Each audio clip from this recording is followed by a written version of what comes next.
Empowering learners, elevating futures. Redefining educational excellence. Smart learning begins here. Academic excellence. Top Mountain Publishers presents Insight, Impact, Innovation.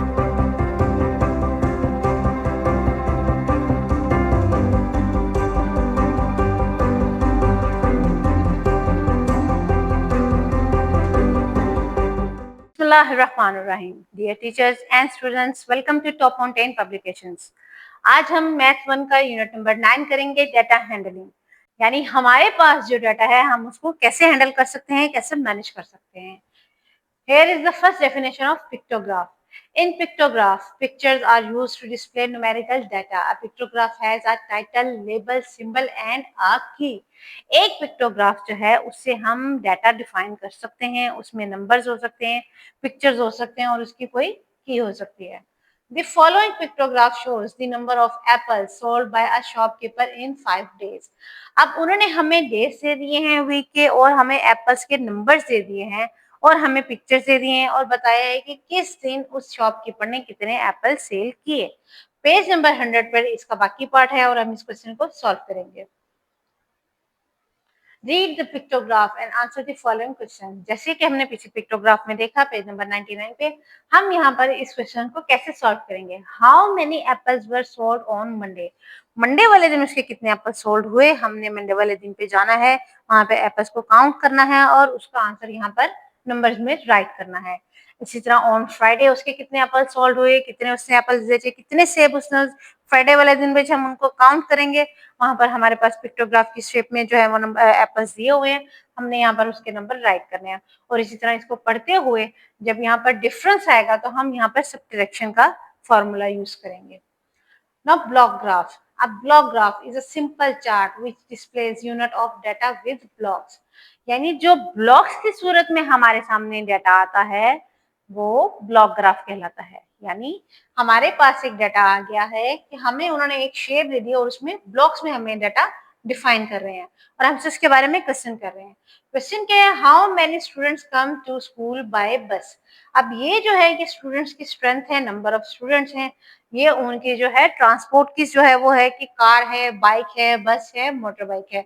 अब कितने बच्चे हैं जो car पर आए हैं, कितने बच्चे हैं जो बाइक पे आए हैं, कितने बच्चे हैं जो बाय बस आए हैं और कितने बच्चे हैं जो बाय मोटर बाइक आए हैं।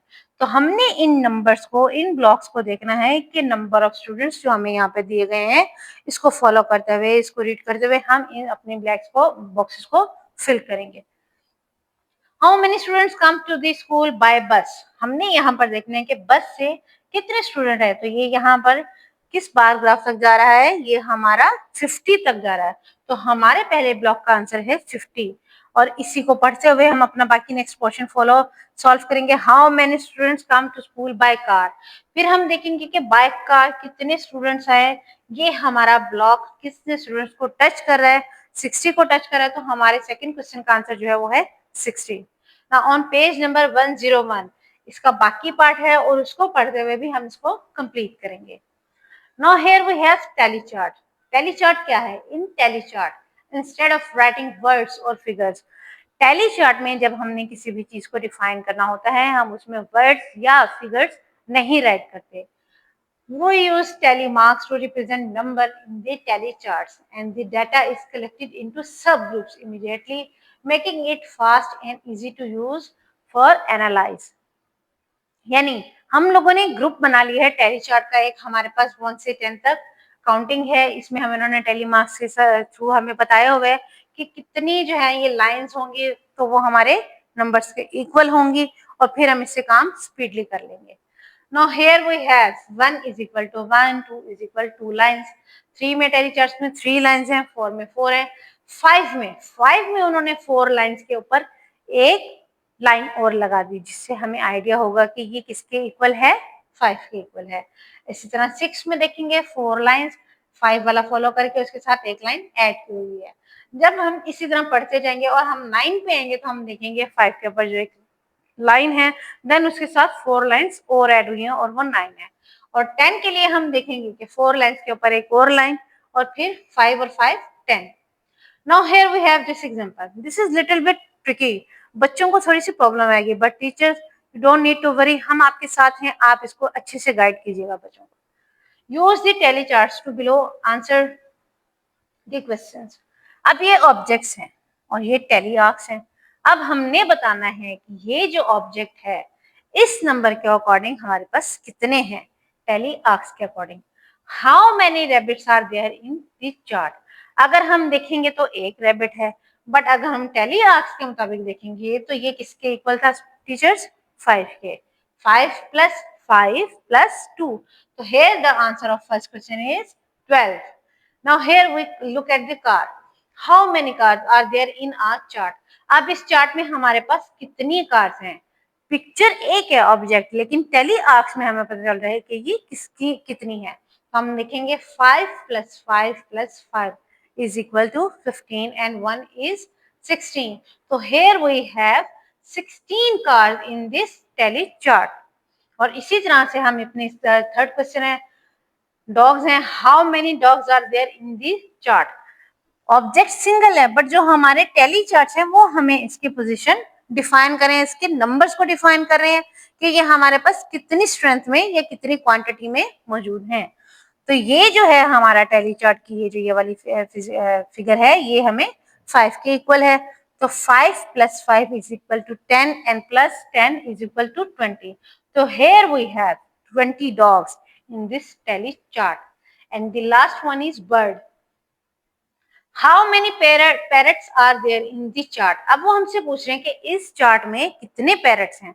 तो स्टूडेंट्स एंड टीचर्स, हमने यहाँ पर देखा कि 7 किसके इक्वल है। यहाँ पर हम राइट करेंगे 7 एंड देन 8, और ये जो ये नंबर है ये हमें किस फिगर को शो कर रहा है? 8 को शो कर रहा है।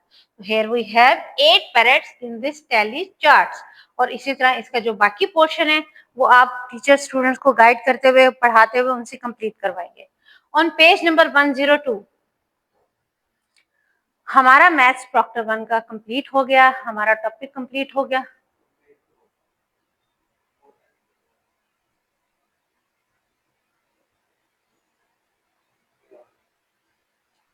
वो कहाँ गए? Now come to the page number 102. Here, exercise 9.1. The following data is about the different colored flowers and numbers of flowers in a lawn. अब एक लॉन है, उसमें हमारे पास फ्लावर्स हैं, डिफरेंट कलर्स के हैं।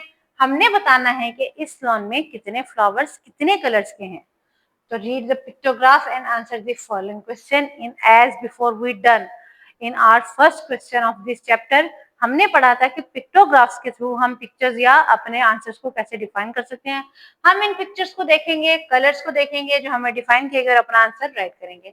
जैसे आप ये देखेंगे क्वेश्चन नंबर 1 है, how many red flowers are there in our lawn.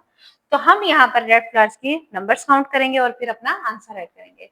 1 2 3 4 5 6 7 8 9 10 11 12 and 13. Here we have 13 red flowers in the lawn. और इसी तरह से इसका जो बाकी पोर्शन है, हम कलर्स के जो फ्लावर्स हमारे पास यहाँ पर मौजूद हैं हम उनको देखेंगे और इसको फिल करेंगे। Now look at this. The given blocks show the data of favorite fruits of the children of class 1. Read it carefully and answer the questions. अब हमें उन्होंने एक बार ग्राफ दे दिया है, ब्लॉक ग्राफ दे दिया है जिसमें उन्होंने नंबर ऑफ स्टूडेंट्स बताए हैं। नीचे हमारे पास उनके जो फेवरेट फ्रूट्स हैं उनके नेम्स राइट किए गए हैं। क्लास 1 में टीचर्स बच्चों से क्वेश्चन करेंगे कि आपका फेवरेट फ्रूट कौन सा है। देन उसके बाद अगर उन्होंने इस चीज को डिफाइन करना होगा बार ग्राफ के थ्रू, ब्लॉक ग्राफ के थ्रू, तो वो कैसे डिफाइन करेंगी? How many children like Apple. हम यहाँ पर देखेंगे कि एप्पल्स को कितने नंबर ऑफ स्टूडेंट्स हैं जो लाइक कर रहे हैं, तो वो 7 है। तो answer of first question is 7। Now question number 2, which fruit is the most favourite of children. अब हमने देखना है कि कितने बच्चे हैं जिनका मोस्ट फेवरेट फ्रूट सेम है, तो वो कौन सा है। हम यहाँ पर एप्पल्स को देखेंगे, इन ग्राफ्स को देखेंगे और यहाँ पे नंबर ऑफ स्टूडेंट्स को देखेंगे। जिन बच्चों ने सबसे ज्यादा जो है स्ट्रॉबेरी को पसंद किया हुआ है, हम उसका नंबर यहाँ पर राइट कर देंगे और इसी के अकॉर्डिंग हम इसका बाकी पोर्शन भी कंप्लीट करेंगे। Come to the page number 103। How many children's favorite fruit are grapes and orange? अब हमने यहाँ पर क्या करना है, हमने ग्रेप्स और ऑरेंज के नंबर को ऐड करना है और इसका आंसर यहाँ पर राइट करेंगे। पेज नंबर 102 पे हम देखेंगे कि हमारे पास जो स्टूडेंट्स जिनको ऑरेंज और ग्रेप्स पसंद है, हम वो दो नंबर्स को सिलेक्ट करेंगे, पिक करेंगे। Here we have orange and the number is 4 and here we have grapes and the number is 5 number of students हम इनको ऐड करेंगे और पेज नंबर 103 पे इसका आंसर राइट करेंगे। Now look at this tally chart. Tally chart shows the number of the students in each class of a school. Read the graph and answer the questions. अब tally charts में जो है teachers अपने class को जो है ना define करिए, हमें नंबर ऑफ स्टूडेंट्स बताएंगे कि किस क्लास में कितने स्टूडेंट्स हैं और हमें कैसे पता चलेगा। Here in class 1 how many students, हमने इन टैली चार्ट्स की जो है रिकॉग्निशन लास्ट में की है, पिछले जो है पेज में पढ़ी थी, हमने उसको देखा था। अब हम टोटल करेंगे और इसका नंबर यहाँ पर राइट करेंगे क्योंकि टैली चार्ट्स में हमें टैली आर्क्स में जो है ना वो डिफाइन किया गया होता है। तो this one is equal to 5, तो काउंट करेंगे मेरे साथ। 5 + 5 are equal to 10, 10 + 5 is equal to 15, 15 + 5 is equal to 20, 25, 30 and these are equal to 2। तो क्लास 1 में हमारे पास कितने स्टूडेंट्स हैं? 32 स्टूडेंट्स इन क्लास 1। और इसी पैटर्न को, इसी मेथड को फॉलो करते हुए हम इन नंबर्स को टोटल करेंगे, ऐड करेंगे और इसका आंसर इनके पूछे गए सवालात के जवाब में लिखेंगे, इस पोर्शन में लिखेंगे। Now here we have different. Mention the tally marks according to the frequency. एक फ्रीक्वेंसी दी है हमें, उन्होंने पूछा है कि हमारे पास जो ऑब्जेक्ट्स हैं ये स्टार, हार्ट, सर्कल, स्क्वायर्स, और इसकी फ्रीक्वेंसी क्या है, टैली मार्क्स कितने आएंगे। यानी यहाँ पर हमने ये जो स्टार्स हैं इनको टैली मार्क्स शो करना है। तो जो 7 है उसमें टैली मार्क्स की क्या पोजीशन आएगी, यानी हम एक ऐसा मार्क यहाँ पर लगाएंगे, टैली मार्क्स लगाएंगे और साथ में उसके 2 यहाँ पे लाइन्स आएंगी जिससे हमें पता चलेगा कि ये किसके, इसकी फ्रीक्वेंसी क्या है, इसकी फ्रीक्वेंसी 7 है। और इसी तरह हमारे पास जो पीछे टैली आर्क्स हैं नंबर 1 से नंबर 10 तक, हम स्टूडेंट्स को उसके बारे में गाइड करते हुए इसको कंप्लीट करवाएंगे। पेज नंबर 104, प्रोबेबिलिटी, यानी कितने फीसद चांस है होने का, क्या ये मुमकिन है या मुमकिन हो सकता है। Probability is the measure of chance of happening of an event. किसी भी मौके का या किसी भी फंक्शन का या किसी भी इवेंट के होने के कितने फीसद चांस है, कितने परसेंट है। Probability can range from 0 to 1, where 0 means event to be an impossible, 1 means indicate certain events. यानी 0 का मतलब है कि कोई चांस नहीं है इस इवेंट के होने का, इम्पॉसिबल है, नामुमकिन है। बट 1% चांस है कि ये हो सकता है, पॉसिबल है। फॉर्मूला क्या है, फॉर्मूला पढ़ेंगे। Probability of an event, number of possible outcomes, number of total outcomes. यानी हम किसी भी स्टूडेंट क्लास में चले जाते हैं अपनी, या हमारे ही स्कूल में कोई फंक्शन या इवेंट आने वाला है, तो हम स्टूडेंट से पूछेंगे आपको क्या लगता है कि ये इवेंट होगा या नहीं होगा। तो उसमें हम स्टूडेंट्स की जो है ना ओपिनियन ले लेंगे, जिसमें स्टूडेंट्स की ओपिनियन ज्यादा होगी तो that means it can be happen, ये हो सकता है। इसी तरह हम देखेंगे if you throw a dice then the probability of getting 1 is p is equal 1/6. 1/6 is likelihood probability in the given example. Similarly, the probability of getting all the numbers from 2, 3, 4, 5 and 6 one at a time is 1/6. यानी जब हम कोई game खेल रहे होते हैं like ludo जिसमें हम डाइस को यूज करते हैं, तो क्या कितने परसेंट चांस है कि जो नंबर हमें रिक्वायर्ड है वो आएगा या नहीं, डिपेंड करता है। एक मिनट स्टॉप करो, इसमें डाइस का मुझे समझ नहीं आया। Now in example 4, if you throw a dice, then probability of getting 1 is p1 is equal 1/6. यानी उसमें आपके पास डाइस में जब आप लूडो खेलते हैं तो हमारे पास कितने नंबर्स होते हैं 1 से 6 तक, तो उसमें हमारे पास कितने परसेंट चांस है, कि कितना चांस है कि हमारे पास 1 आएगा, 2 भी आ सकता है, 3 भी आ सकता है, 4 भी, 5 भी एंड 6 भी आ सकता है। Now students, we can see what is the probability of getting number more than 6. अब वो हमसे पूछ रहे हैं कि क्या चांस है कि एक डाइस में हम 6 से ज्यादा नंबर ले सकते हैं, नहीं ले सकते, zero impossibility, because we have numbers 1 to 6 on our dice. 6 से बड़ा हमारे पास नंबर नहीं होता, तो जीरो पॉसिबिलिटी के आगे नंबर है। Now on page number 5 we have possibility of an event, कि एक इवेंट के कितने चांसेस हैं कि ये पॉसिबल है या नहीं। P is the vowel is equal 3/8। हमारे पास एक स्पनर है 9.2 exercise. What is the probability of the pointer landing on an even number when the given spinner is spun?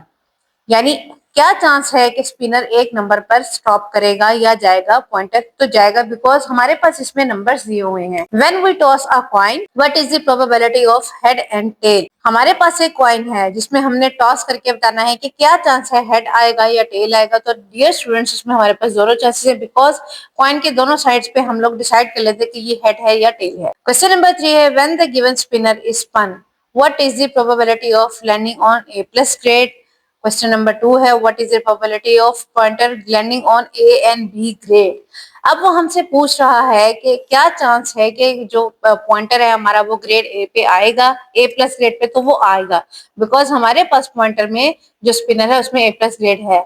और जो सेकंड पार्ट है इसका, इसमें पूछ रहा है ए एंड बी, तो दोनों पे आ सकता है? नहीं डियर स्टूडेंट्स, वो दोनों पे नहीं आ सकता because A and B are the separate portion in this spinner. Now here we have again review exercise of unit number 9. Show the frequency of the pictograph picture count by the pictures. यानी हमने frequency बतानी है, हमारे पास pictures हैं, इन pictures में हमें different objects दिए गए हैं जिनको काउंट करके हमने इनकी फ्रीक्वेंसी राइट करनी है। नेक्स्ट पे हमारे पास जो पेज है उस पे रिव्यू एक्सरसाइज का बाकी पार्ट है। हम देखते हैं इसमें हमारे लिए आगे कितने क्वेश्चन हैं। इस कंप्लीट एक्सरसाइज में हमारा यूनिट एक बार फिर से रिवाइज हो जाता है। पेज नंबर 106 पे हमारी रिव्यू एक्सरसाइज का बाकी पार्ट है dear students. Now here we have the B part of this picture.